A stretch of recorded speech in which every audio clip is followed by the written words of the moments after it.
திருவண்ணாமலையில் மலையில் ஏற்பட்ட மண் சரிவில் 35 டன் எடை கொண்ட ராட்சச பாறை உருண்டு வந்து வீட்டின் மீது விழுந்ததில் 5 குழந்தைகள் உள்பட 7 பேர் உயிரிழப்பு. திருவண்ணாமலை கிரிவலப்பாதை மடிவாளத்தில் உள்ள வஉசி நகர் 11வது தெருவில் பெஞ்சல் புயல் காரணமாக தொடர் மழை பெய்து வந்தது. இதில் மலை மீது இருந்து சுமார் 35 டன் எடை கொண்ட ராட்சச பாறை உருண்டு வந்து ராஜ்குமார் என்பவரின் வீட்டின் மீது விழுந்துள்ளது. இதில் அந்த வீடு மண்ணில் புதைந்தது. அந்த வீட்டில் ராஜ்குமார், அவருடைய மனைவி மீனா, அவருடைய குழந்தைகள் கௌதம், இனியா மற்றும் அருகில் உள்ள வீட்டின் குழந்தைகள் மகா, வினோதினி, ரம்யா ஆகியோர் இருந்துள்ளனர்.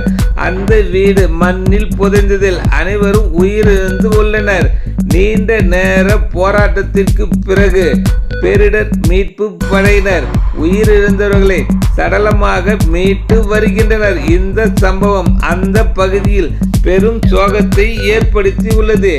தேசிய பேரிடர் மீட்பு குழுவினர் 35 நபர்களும், திருவண்ணாமலை மாவட்ட காவல் கமாண்டோ படையினர் 50 நபர்களும், மாநில மீட்பு படையினர் 20 நபர்களும், ஆயுதப்படை காவலர்கள் 40 நபர்களும், காவல்துறையினர் 60 நபர்களும் ஆக மொத்தம் 170 பேர் இந்த மீட்பு பணியில் ஈடுபட்டு வருகின்றனர்.